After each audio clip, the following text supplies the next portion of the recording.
joined by our Health Commissioner, Dr. Mary Bassett, Jackie Bray, our Commissioner, Division of Homeland Security and Emergency Services, and Catherine Garcia, our Director of State Operations.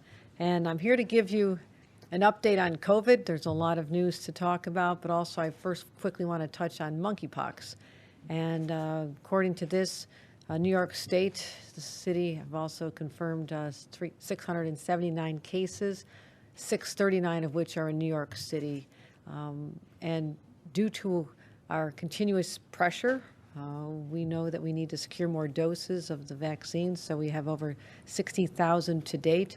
That includes New York State and New York City. And I want to thank President Biden and his administration for being responsive.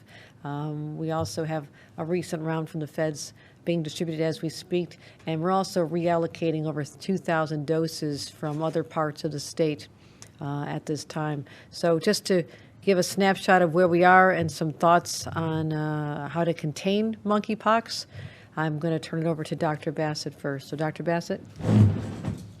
Thank you very much, Governor. And let me just say, I would like to thank the Governor for all of her partnership on health-related issues, on COVID, on reproductive rights, and so many contemporary public health issues.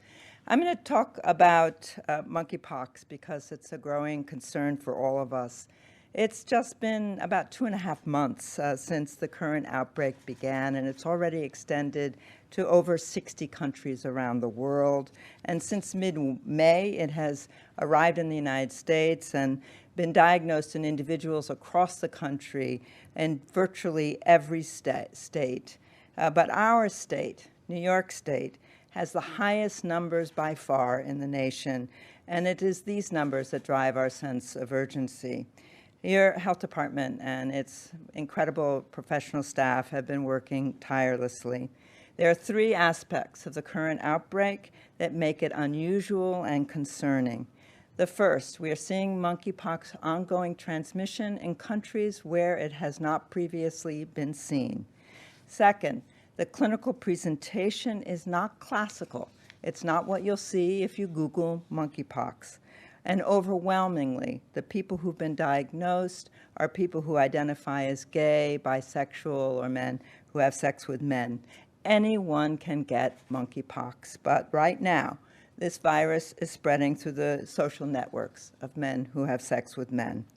So as ever, the department is providing information to the public, reaching out to advocates and activists in the LGBTQ community, with which we have long-standing and highly valued collaborative relationships. Healthcare providers are receiving information from us so that they're aware of and can diagnose and test for suspected cases. We've been developing clinical guidance, expanding test capacity, initially from our public health labs, now to commercial labs, partnering with the federal government, as the governor has said, and revitalizing our network of local health departments, which remains such a key part of our public health infrastructure in the state as the entity that will be distributing vaccines and, of course, educating the public. We're doing all of this with real attention to the importance of dignity and respect, without stigma, and with equity always at the center of our work. So you can see the case update on the slide already. The CDC has reported something over 2,100 cases as of yesterday nationwide. The actual number is 2,108. And New York State has 69 of those cases, 639 in the city. Almost all of the other cases diagnosed in the state, 40 of them, are located in the downstate area, but yesterday we had a case diagnosed in Tompkins and in Albany counties. So we expect the number of cases to increase. This reflects both increased diagnostic and ascertainment, and it reflects ongoing transmission within communities. I'm going to take a moment just to remind everybody about monkeypox as a clinical syndrome. It is rarely fatal, but it is extremely unpleasant, and the lesions can be severely painful. And also they're scarring lesions. As they heal, they will leave scars. So this is something that nobody wants to get, but there have been no deaths reported in the United States. The other thing to be aware of is that we have to await the rash to make a definitive diagnosis. So once the rash emerges and that pustule forms, we can do a swab and test it for virus.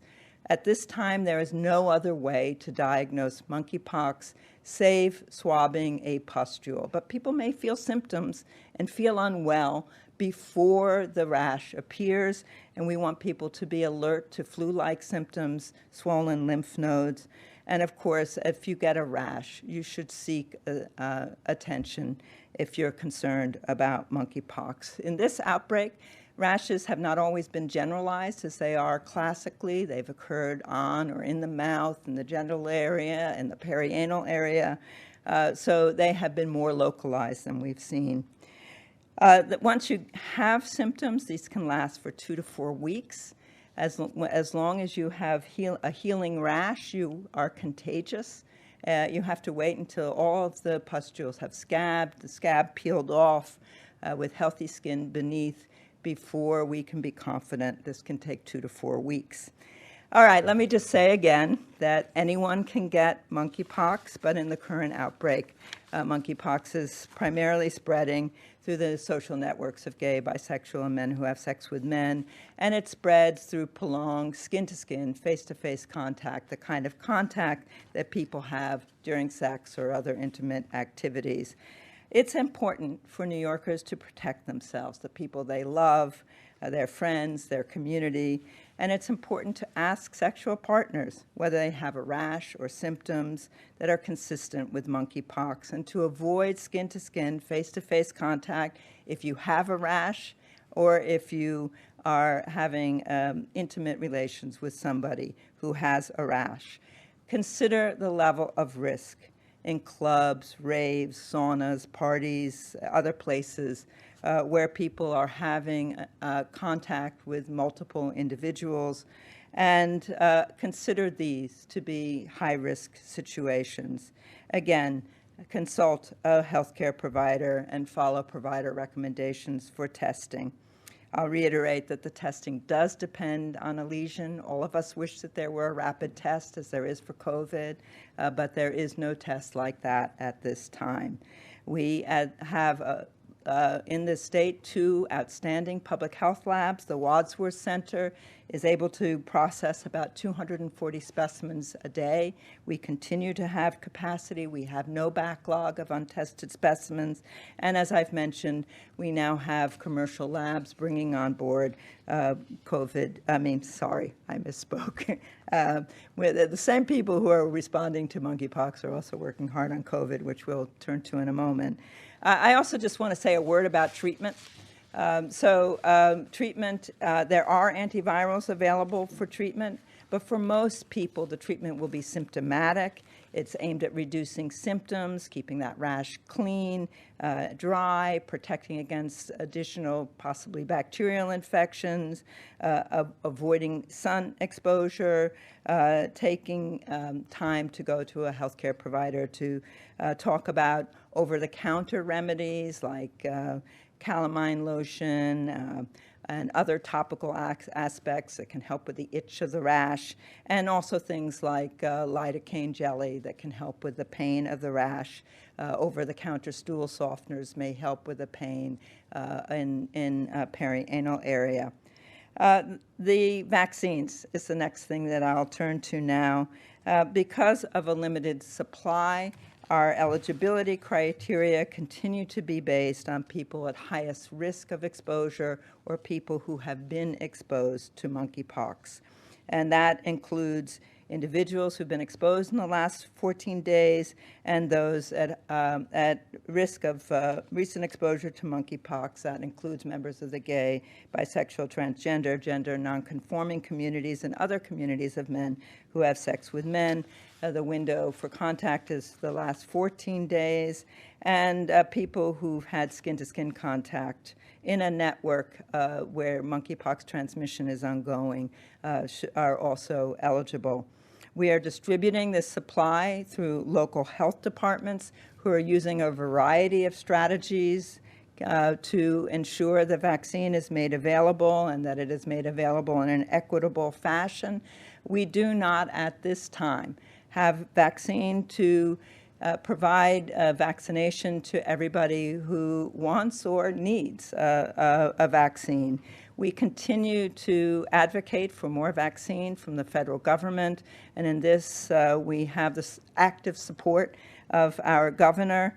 On the slide here, you can see the website where you can get more information about monkeypox, and we have a texting program that people can enroll in, either in English or in Spanish, and you can see there the text number is monkeypox to 81336.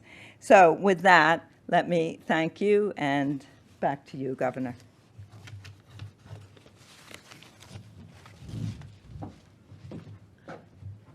Thank you, Dr. Bassett, for the very thorough, as expected, no, but necessary, a necessary conversation about, the reality of what monkeypox is all about, how it's spreading. The numbers are continuing to go up, and we need to be transparent and communicate as openly as possible with the public about how it's transmitted, what the remedies are, and how we're working really hard to be able to secure more doses to protect everyone. But at this point, I'd like to bring in someone who's been in regular communication with us, and I want to thank Dr. Ashish Shah, who's the White House coordinator on COVID, but we also have been having many conversations about what you are doing on the monkeypox distribution. We've talked about our numbers and our cases in New York, and I really just want to thank you for your willingness to look at the normal distribution based on population, but also recognizing that we have at least a quarter, if not a third, of the cases in the country here in New York State. So, Dr. Shah, thank you very much for joining us today. Yeah, Governor Hochul, thank you, and thank you for your extraordinary leadership and partnership here. And always a pleasure to also follow Dr. Bassett, who's one of our nation's preeminent public health experts. So you've got a great team, and this has, I think, been a really good partnership on our end, and we are just grateful for that. I'm going to take just 2-3 minutes. I'm going to spend a minute talking about COVID because it's still with us. We have a set of challenges that we all have to manage, and then I will talk about monkeypox. Both recap some of what we're seeing at the national level, as well as what we expect in the days and weeks ahead.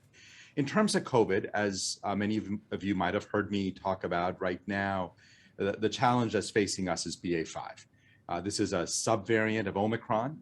It is now the dominant variant in the United States. About 70-80% of all cases are BA.5. And the reason it has us concerned is because it's incredibly immune evasive. People who were infected 3 months ago, we're seeing high levels of reinfections. People who have not been boosted for a while, not gotten a vaccine shot in a while, we're seeing a lot of breakthrough infections. But the key message that I want to make sure everybody understands is that the key tools that we have developed over the last 18 months, vaccines, treatments, our diagnostic tests, they continue to work against BA.5. And probably the most important message on COVID that I want to get across today is if you are over 50 years of age, and if you've not gotten a COVID shot this year, if you've not gotten a vaccine this year in the year 2022, you need to go out and get one now. It will offer a very high degree of protection, keep you out of the hospital, and will get you through the rest of the summer into fall. And we do expect in the fall, we will have a new generation of vaccines that are Omicron specific. Getting vaccinated right now will not make you ineligible for that. Very, very important. Everyone over 50, if you've not gotten a shot in the last 6 months, please go out and get one. And as I said, the other part is our treatments are continuing to work. If you're over 50, if you have any high risk conditions, if you have a breakthrough infection, get treated. New York has been one of the national leaders on setting up easy access to treatments through test to treat sites, a whole set of ways that New York is really leading the country. But the goal is, in partnership, the federal government, your state government, working very closely to make treatments as easily available and as widely available as possible. So those are my key messages on COVID. Let me now turn to monkeypox. And again, Governor, this has been, as these things always are, a very close partnership, and I really appreciate your leadership, Mayor Adams, in both advocating for New York, as well as making sure that we're all aligned and focused on trying to get the limited supply of vaccines we have to the people who need it most. So I want to just talk a little bit about vaccinations and where that is. Just a couple of weeks ago, there were about 10,000 doses out into the community. That number has grown exponentially, where over 100,000 doses have been administered. Just last week, as the governor said, we announced another 131,000 doses allocated. Of that, New York, as a state, got about 33,000 doses, a little more than 25%, and appropriately so. As you heard, the outbreak, it's happening in many places across the country, but certainly New York has a substantial share of the outbreak, a substantial number of cases, and New York absolutely needs and deserves those doses.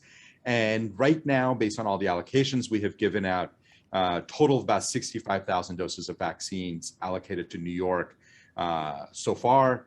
That, by the way, just to give you a perspective, that's enough vaccines for the first shot for about 50% of the population at risk. We're talking about people living with HIV. We're talking about men who have sex with men who are eligible for PrEP. And that's progress, not enough. We got to keep going and we got to keep doing more. So let me just talk to you a little bit about what people should be expecting in the days and weeks ahead. There are about 800,000, a little less, I think about 780,000 doses that were filled and finished in Denmark. FDA inspectors have went and did inspections in Denmark, are back. Those doses are coming over to the United States. We expect about half of those doses to be in the United States this week over the next few days. The rest of it coming next week. FDA inspectors, FDA scientists are running some integrity checks, making sure the vaccines are in good shape. You know, I know everybody wants to move very quickly on this.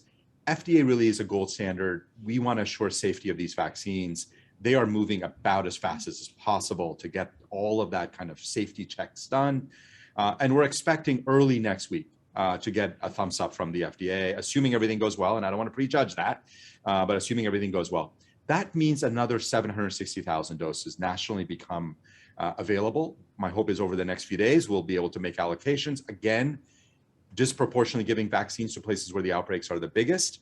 But in the days and weeks ahead, you're going to just see more and more vaccines become available. And obviously, after that 760,000 doses, we're not going to be done.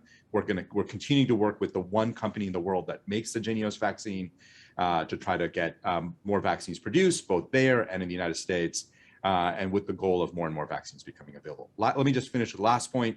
Vaccines are only one part of the three-part attempt here. We got to also make sure diagnostic tests are becoming easier to use. You heard from Dr. Bassett. Got great state labs, arguably among the best state labs in the country, are in New York. We're also making commercial labs available, making sure that that's easy to access. And we're doing a lot to make sure that treatments are also becoming easier and easier for doctors to get. So this is a tripartite, sort of a three-pronged approach. But one thing that's always been very clear to us is there's only so much we can do here in the federal government. Public health works best in America when it's a tight partnership between states and the federal government. And we could not be happier here in the White House with the partnership we have with Governor Hochul, with Dr. Bassett, Mayor Adams, Dr. Bassan, the entire New York team. So thank you for that. And thanks for letting me spend a few minutes with you. All right. Dr. Jha, thank you so much. We appreciate the attention you've been giving us after we've had many conversations. And I know you know our concerns and that help is on the way, correct? Absolutely. All right. Thank you, Dr. Jha. Have a great day. Thank you. All right. Now for the topic of the day, COVID. There's so much going on. We have a lot to cover, but you know, it's another chance to take a look at what we talked about, the emergence of BA.5. And so I wanted to give New Yorkers an update of where we're at. And as much as it's phenomenally hot outside, in fact, before we're done today, I'll give you a heat update, weather update. Fall is rapidly approaching. And as we've seen from past trends, this is now our third season heading into fall after seeing numbers decline late spring and in the summertime. Fall is quickly approaching. We're watching the numbers, but people start heading indoors. It gets colder, and kids are heading back to school. So we've been doing intensely, having many meetings internally to prepare for the future, but the future is right around the corner starting this fall. So like I said, we've seen cases before. Look at the numbers of, this is the history. This is what we're very cognizant of in what happened in 2020, in 2021, and what could be happening now, the number of cases that start spiking up this time of year. So that means it's time to be prepared. We need to make sure that we look at the cases. You can see our our spike that went up because of Omicron in the wintertime. We got through that, but if you look at June 20th, July 16th, trending upwards a little bit. We're at 37 cases per 100,000. Last week was 35. A month ago was 24. So not a serious spike, but when you compare to Omicron, you talk about we were at 37. We were at 381 cases per 100,000 at that time. But we've seen the past, and the past can become the present if we don't take the steps necessary now. Again, look at the July 16th numbers, just a little creep up there. New York City being one of the highest right now. Hospitalizations, this is what we watch at the Hawk. We lost 22 New Yorkers yesterday, individuals who succumbed to this illness. So it is still real. It is still dangerous.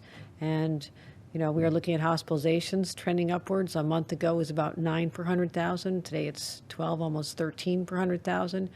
Omicron was 62 per 100,000. So we're not there, but we need to be cognizant of what could be our future. So these are our hospitalizations, our trends. You see at the bottom, they are absolutely trending upward. So vaccinations are the key. We've talked about this a lot. We still are proud that we're number one in the nation for having the adults fully vaccinated, number one for teenagers fully vaccinated, and number two in the nation for children 5 to 11 fully vaccinated. But we can do better.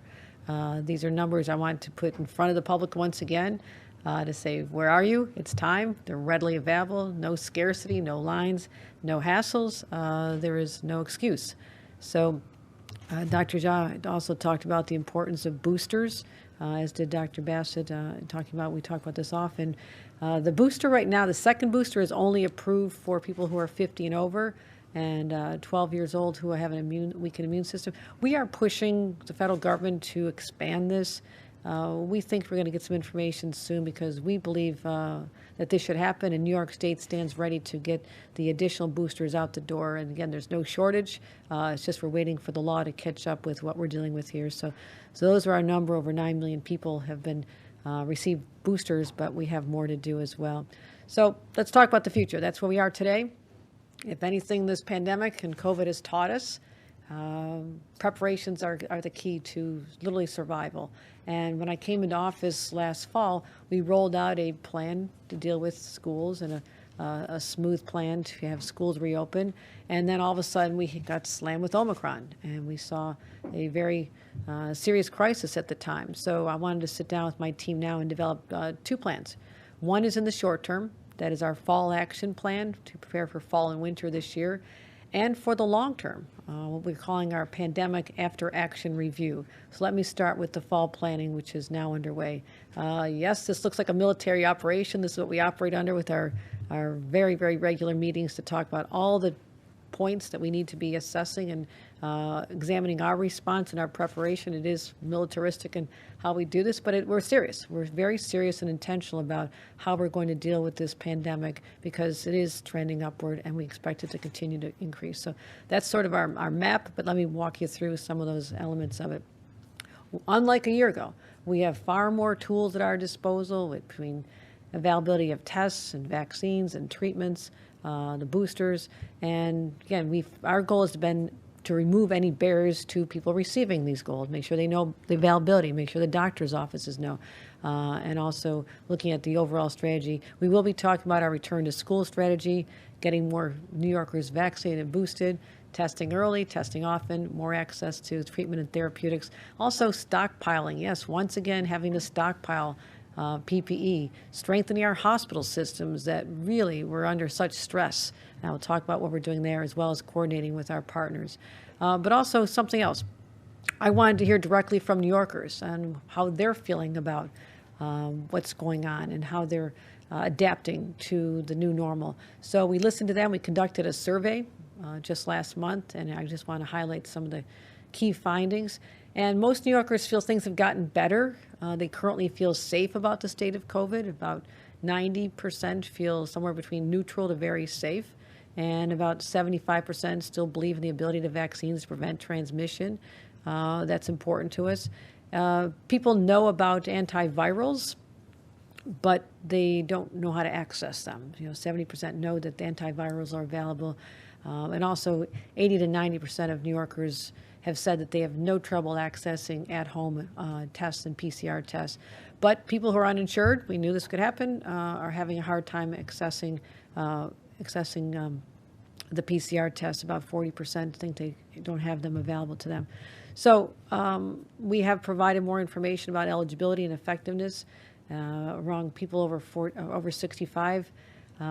They're willing to do so if they're provided more information. So we're focusing on that place where we are, just sort of a snapshot in time of what it's been like after 2 years. But let's talk about our return to school strategy and how that is critically important, because as we start venturing into back to school shopping and getting supplies and thinking about that return, I know it's only midsummer, but we have the luxury now of time to prepare for the inevitability, which is parents and teachers being anxious about going back into the classroom again. So parents, we have a return to school strategy once again, and we're going to make sure kids are safe and protected. So here's what we're proposing. We are now distributing, as we speak, over 3 million test kits to school districts to make sure that every student and member of their staff can test before the first day. We encourage everybody to take advantage of this. We did this last year. I was only in office starting August 24th. Start of school was literally the next week, so we had an emergency crisis where we were trying very, very hard to protect kids in schools and getting information and vaccines and everything out there. But we're in a different place this year. We have the time to say, okay, what has to happen? Direct communication with our school districts is key, telling them these are coming. We are making sure that we can have the tests available to schools, which is why we've been amassing so many test kits. Right now, everybody's going to ask about, are kids going to need tests or masks in schools? This was a big issue last year. Right now, we're saying they don't. That we don't currently, based on today's numbers, anticipate the need for masks in classrooms, but I'm going to reserve the right to return to this policy if the numbers change, the circumstances change, and the severity of the illnesses change. So God forbid there is a variant that affects kids more severely. We've seen a lot through this crisis. I feel like we've seen everything, but maybe we haven't. And that's what we're preparing for. So my number one job is to protect the health of New Yorkers, especially our vulnerable children. And if we learned anything, we know that kids need to be in school. One of the biggest takeaways that we'll be talking about in our analysis, the effect on children not being in a cool school setting, and we're still dealing with the aftermath today. So it is our objective, ensuring the safety of our students, but that they be in classroom for in-person learning this fall once again. Next part of the strategy, more vaccinations and boosters. 99% of residents live within a drivable distance to a vaccine provider. That's extraordinary. A year ago, we would have just thought that's never going to happen, or even 6 months ago. So a lot of work has been behind this. We have a provider network that we can take care of boosting all residents over 65 in a short time. We know how to do this. We know how to do these operations now. And also, we're just assessing our overall infrastructure. Are there shortcomings? Are there parts of the state? Are there buildings and congregate settings in place where people have vulnerabilities? We also know we can stand up mass vac sites like this if we have to. We know what to do, and that gives us some comfort, and we're prepared. If we see the numbers, something changes. And again, we don't always know that we can count on the federal government to send in the cavalry. We don't know that they'll be there with the money that they had been in the past. We don't know that they'll be there with the resources. So this is ensuring that we can be independent and take care of our residents. Also, a part of our strategy is to continue with the testing. And what we did, and I'll never forget these dates because it was November 26th, because we were doing a lot of holiday briefings around Thanksgiving and Christmas Eve and New Year's Eve. I think a lot of you may recall that. We saw that the spike in Omicron went from being just named on November 26th, our first case around December 1st or 2nd in New York, and all of a sudden the numbers were off the charts. And that was right when we were talking about kids being home for the holidays, gathering with all their relatives, super spreader events around the holidays, and then kids returning to school shortly thereafter. So what we did, in a very intense way, really a crisis situation, we had to amass as many test kits as we could, because if we didn't have them, we were not going to be able to send kids back to school. So we were so aggressive in this, and I'm proud of what we did. We talked about this at all of our briefings, our daily meetings, how we could amass over 100 million test kits so we could open schools and keep our prisons safe, our nursing homes safe, and make sure that there was no shortage of test kits once they became available. And we had more than any state. I think that at one time we probably had more than the federal government because people were calling us. Other states were calling us, asking if they could borrow some of ours because we jumped on this immediately to make sure that we could never have to say no to anyone who needed tests done here in the state of New York. So right now we have a remaining stockpile of about 20 million, and that's dedicated toward our fall effort to protect the kids in schools. There's 2.6 million children in schools, plus support staff and teachers. So we're going to get the 3 million out right away, but then we'll have enough. But also, so we had that emergency situation. We had to do a lot of ordering, short time frame. But now, because we have the benefit of time and analysis and projected trends, we have an RFP out in the field right now to help ensure the continuous supply of tests. So that's being back soon, Jackie Ray? Yeah, the plan is to have tests in hand from that by the fall. Okay. So we have enough, but we also have to anticipate a challenging fall once again. And the tests have been extraordinary. The availability of them is just, I guarantee, has stopped the spread when so many people can just test early, myself included. Make sure that we adapt our behaviors. We stay home if you test positive at home. So we also have massive capacity in our labs so that we can do over 500,000 PCR tests every single day if necessary. We're working with our local health departments in a way that they know that we count on them as real allies. So if we need to reactivate any local test sites, we will be able to pull this off as well. Access to treatment and therapeutics, that's our next step. We have 44 test to treat sites, but also, as I mentioned, a lot of people know there's therapeutics out there. They don't know how to get them, which is why we put forth this treatment hotline. Literally, you can call this number, speak to a practitioner, and be able to and get the treatment. That was not the case before we put up this phone number, so we want people to take advantage of that. And about 40% of our pharmacies receive a direct supply of therapeutics from the federal government. So that's an important part of what we're doing. So let's get people, this hotline we just literally launched about a week ago. Just want to give you some numbers from our 1 week old hotline to call for treatments. We've had 275 calls. We had 198 clinical assessments, and we had 131 doses of antivirals prescribed, again, to people who did not have access to their own practitioner. So please call for help if you need anything. We're there to help and make sure that you are not left without the treatments you may need. And also, we cannot forget the effects of long COVID. There are still people hit so early during the pandemic who have that loss of energy and feel that their senses are not what they used to be. And just a lot of, it affects everybody so differently. Earlier this year, Department of Health, we talked about engaging a discussion with researchers and clinicians and scientists and how we deal with long COVID and help advance research toward a treatment. And just to have people take this seriously and recognize that these are real. And it's a huge source of anxiety for people who are dealing with this, but they need to know we hear them, we understand what they're going through, and we're going to be there to help them as we approach the future. I mentioned stockpiling. Didn't think we'd have to do it, but I'm not going to be caught off guard here in the state of New York. We're going to make sure that we have over 60 days worth. We have, as I mentioned, 20 million at-home tests, but also our PPE is going to be there heading into the fall. Strengthening our hospital systems. This is a topic of another whole conversation. It is a fact that our hospital systems, many places, were overwhelmed.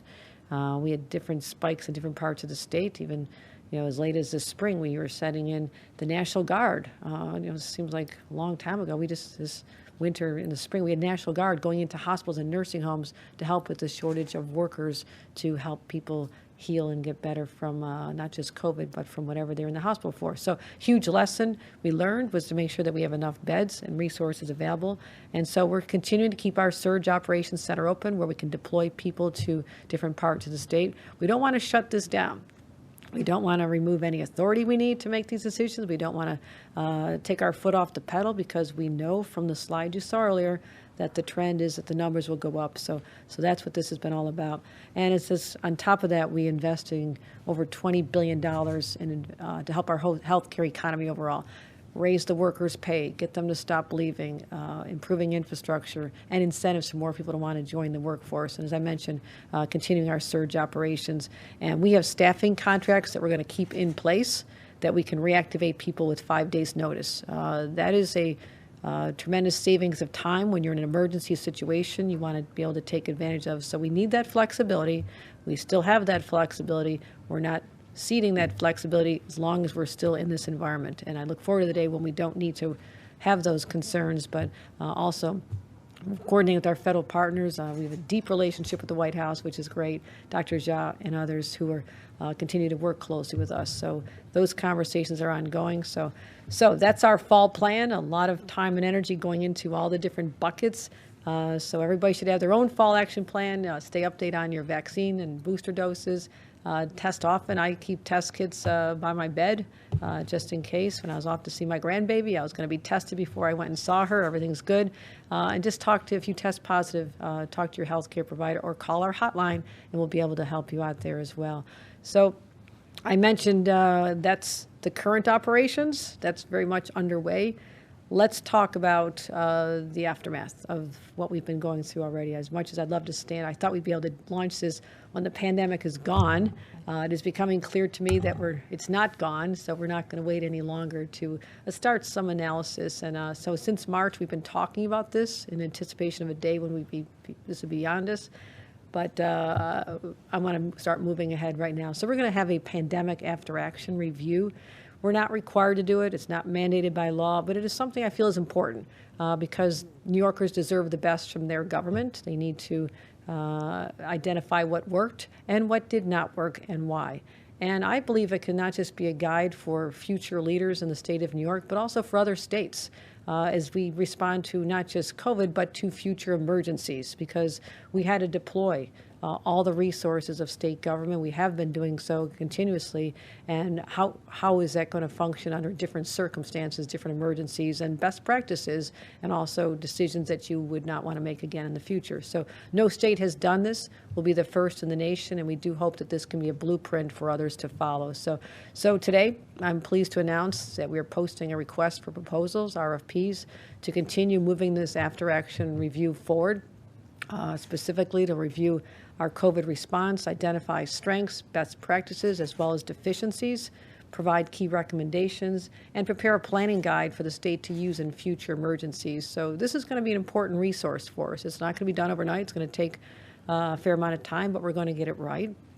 We're going to be covering the policies related to medical procedures in hospitals and patient facilities, the transfer of individuals, vulnerable populations into congregate settings, homeless shelters, group homes, nursing homes, jails, prisons, and how efficient the infection controls were in those settings. That's very important to us, as well as the impact on early childhood and school-age children and special ed and post-education programs, and talk about the shutdown and the reopening of schools and how to handle that in the future, as well as the shutting down of the economy. We had a lot of areas affected. And so I want to make sure that we are very intentional about this, that we have a broad scope to what we're doing, but also to have a real blueprint so that is useful to us, does not sit on a shelf, but can be something that we can employ day after day as we deal with the day-to-day crises, but also going forward. And also look at what some of the benefits are that based on what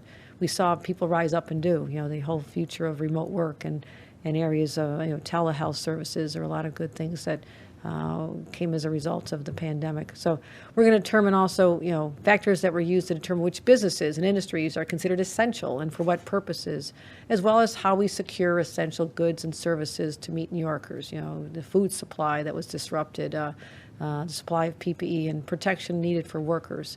So we're going to also talk about the coordination between the federal government and other localities, counties and cities, and making sure that communication is always tight. Communication with the public is important. We're going to be how data was shared and all the staffing and expertise required to implement these emergency procedures. So this will be a one-year contract. I've asked for initial findings in 6 months to make sure everything's on track, and we expect to be able to present a review within a year, because this is going to be thorough. This is for the ages. This is something that we're going to continue to rely upon, again, through other crises, to make sure that we are operating at the top of our game, in a sense, that there are no areas that we would leave untapped or areas that need remedy that are not fixed going forward. So these are some of the areas we're going to be focused on.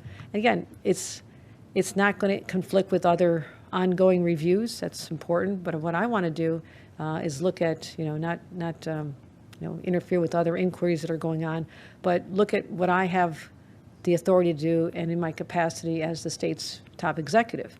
So I authorized a look back for us to examine what happened in the past, but the whole purpose is to look forward, an eye toward the future and how we prepare for that and making sure that we are independently running this. So to oversee this process, I'm going to announce that Jackie Bray, our Commissioner, Homeland Security and Emergency Services, will be involved. She was a key member of the team starting right around when Omicron started, or around that time. So she was brilliant in her execution of what we had to do.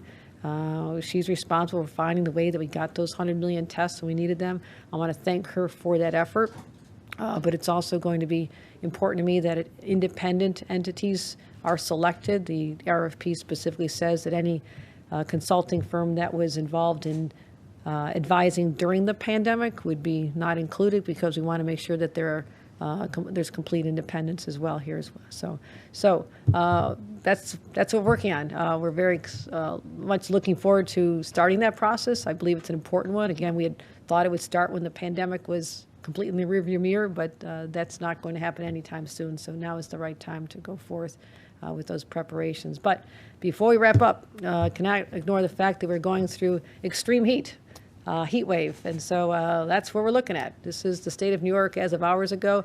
Jackie Bray, when she's not worrying about COVID response and now managing the comprehensive scale of our after-action report, she gets these on her desk about every few minutes or so. They keep updating it. So we're going to have extreme heat throughout the state, possibly going into over 100 degrees.